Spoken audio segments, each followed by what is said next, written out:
Welcome viewers to channel Pratinad. आज हम बात करेंगे कि महिलाओं में एस्ट्रोजन लेवल्स को नेचुरल तरीके से कैसे एनहांस या बूस्ट किया जा सकता है। एस्ट्रोजन को बूस्ट करने वाली नेचुरल स्ट्रेटजीज केवल एस्ट्रोजन हार्मोन को सीधे बढ़ाने तक सीमित नहीं होती, बल्कि ये 4 प्रमुख पाथवेज के थ्रू कार्य करती हैं। पहला पाथवे है एस्ट्रोजन को सीधे बढ़ाना, यानी इंक्रीजिंग एस्ट्रोजन डायरेक्टली। दूसरा पाथवे है एंडोक्राइन बैलेंस बनाकर हमारी बॉडी के हार्मोनल सिस्टम को सपोर्ट करना।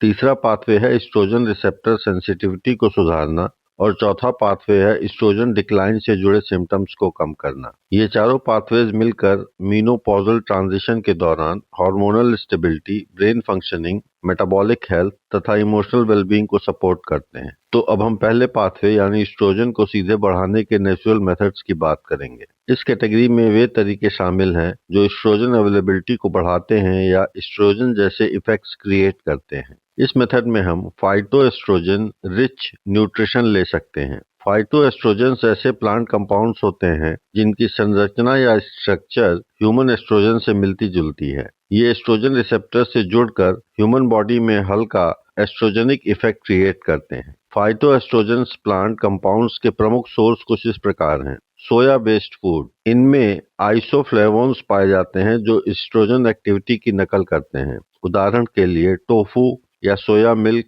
इस तरह की चीजें। इनका मैकेनिज्म कुछ इस तरह होता है कि ये एस्ट्रोजन रिसेप्टर से जुड़ते हैं, एंडोजेनस एस्ट्रोजन की कमी को आंशिक रूप से या पार्टली पूरा करते हैं और हॉट फ्लैशेज या वैसोमोटर सिम्टम्स को कम करते हैं। दूसरा फूड प्रोडक्ट है फ्लैक्स सीड्स और सीसेम सीड्स। इनमें लिग्नेंस पाए जाते हैं जो हमारे शरीर में वीक एस्ट्रोजन लाइक कंपाउंड्स में बदलते रहते हैं। इनके फायदे कुछ इस प्रकार हैं कि ये हार्मोनल मॉड्यूलेशन को सपोर्ट करता है, कार्डियोवैस्कुलर हेल्थ को सुधारता है और स्किन और बोन हेल्थ को सपोर्ट करता है। तीसरा फूड प्रोडक्ट है लेग्यूम्स और होल ग्रेन्स। ये फाइटोएस्ट्रोजन के साथ फाइबर भी प्रदान करते हैं जो हार्मोन मेटाबॉलिज्म को बेहतर बनाता है। पेरिफेरल एस्ट्रोजन प्रोडक्शन को सपोर्ट करना भी एक स्ट्रेटजी है। मेनोपॉज के बाद एस्ट्रोजन का कुछ हिस्सा एडिपोज टिश्यू में एंड्रोजन्स में कन्वर्ट होकर बनता है। एडिपोज टिश्यू शरीर का वह भाग है जहां फैट सेल्स जमा होते हैं और यह शरीर के कई फिजियोलॉजिकल फंक्शंस को कंट्रोल करता है।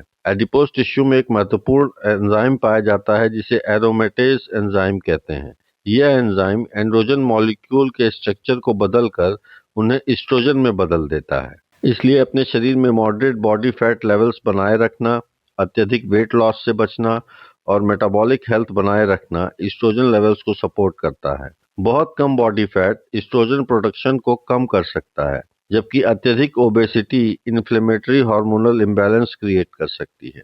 इसके अलावा कुछ हर्ब्स एस्ट्रोजन जैसे इफेक्ट्स क्रिएट कर सकते हैं, जिसमें एक बहुत इंपॉर्टेंट हर्ब है शतावरी। ये हर्ब्स रिप्रोडक्टिव हार्मोन बैलेंस को सपोर्ट करते हैं और मीनोपॉजल डिस्कम्फर्ट को कम करने में हेल्पफुल होते हैं। अब हम दूसरे पाथवे यानी एंडोक्राइन बैलेंस को सपोर्ट करने के नेचुरल मेथड्स की बात करते हैं। एस्ट्रोजन हमारे बॉडी में अकेले वर्क नहीं करता, बल्कि यह एंडोक्राइन सिस्टम के अन्य ग्लैंड्स जैसे hypothalamus, pituitary, adrenal gland, thyroid gland के साथ मिलकर काम करता है। एंडोक्राइन बैलेंस को सपोर्ट करने से एस्ट्रोजन फ्लक्चुएशंस स्टेबल यानी स्थिर हो सकते हैं।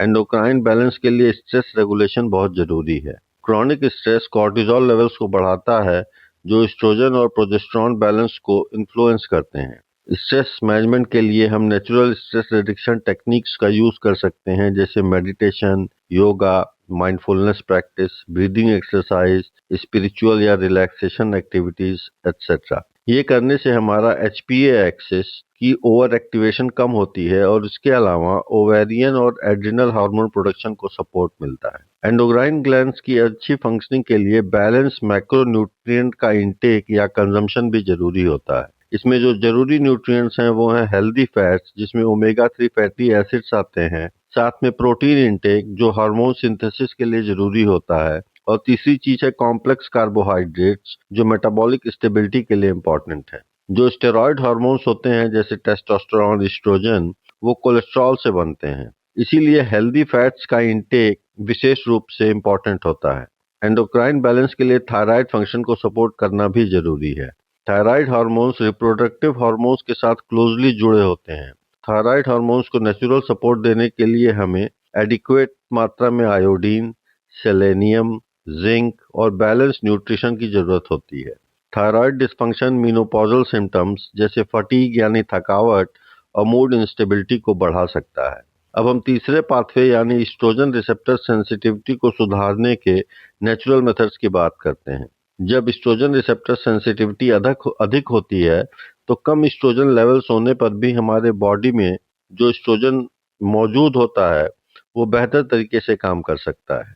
सेंसिटिविटी बढ़ाने के लिए पहली चीज है physical exercise.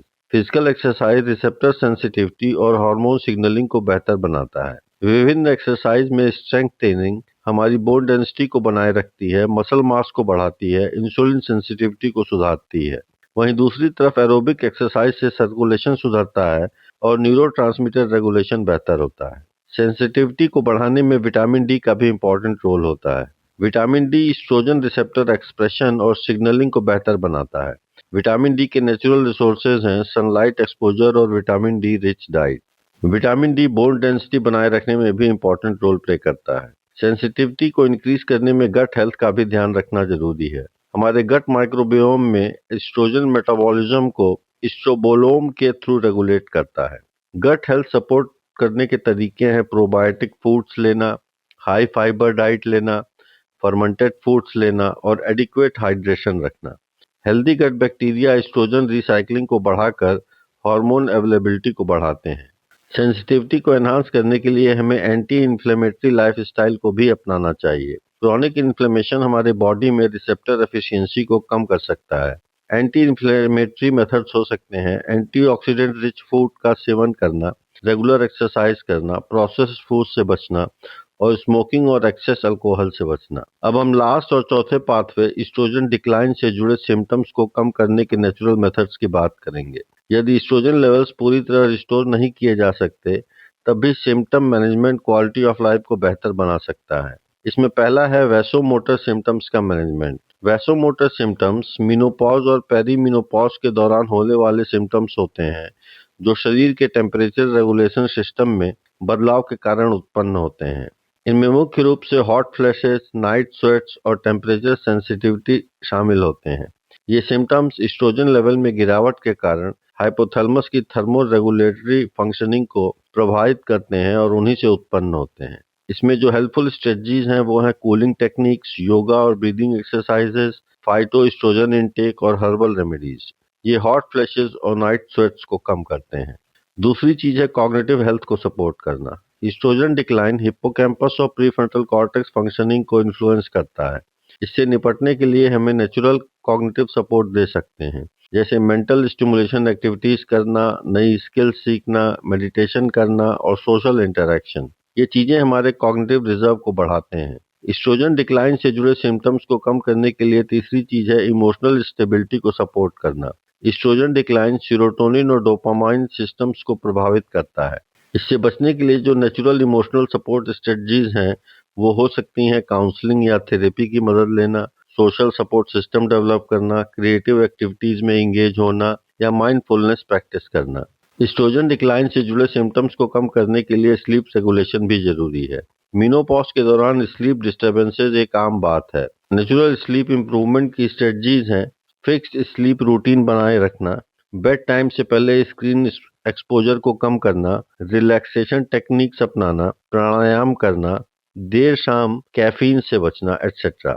Sleep hormonal balance और मूड स्टेबिलिटी को बेहतर बनाता है। एस्ट्रोजन डिक्लाइन से जुड़े सिम्टम्स को कम करने के लिए बोन और मेटाबॉलिक प्रोटेक्शन भी जरूरी है। एस्ट्रोजन डिक्लाइन ऑस्टियोपोरोसिस और मेटाबॉलिक डिसऑर्डर्स का खतरा बढ़ाता है। इससे बचने के लिए प्रोटेक्टिव मेजर्स हो सकते हैं जैसे वेट बियरिंग एक्सरसाइज करना, कैल्शियम रिच डाइट लेना, विटामिन डी का सेवन करना, स्ट्रेंथ ट्रेनिंग करना। तो फाइनली हम कह सकते हैं कि पेरीमेनोपॉज और मेनोपॉज के दौरान एस्ट्रोजन को सपोर्ट करने के नेचुरल मेथड्स 4 कॉम्प्लीमेंट्री पाथवेज के थ्रू वर्क करते हैं। एस्ट्रोजन अवेलेबिलिटी को बढ़ाना, एंडोक्राइन फंक्शनिंग को स्टेबलाइज करना, एस्ट्रोजन रिसेप्टर सेंसिटिविटी को बढ़ाना और एस्ट्रोजन डेफिशिएंसी सिम्टम्स को कम करना। ये स्ट्रेटजीज एक होलिस्टिक बायोसाइको सोशल अप्रोच को दिखाती हैं जो long term physical health, cognitive functioning, emotional resilience और क्वालिटी ऑफ लाइफ को बेहतर बनाती है।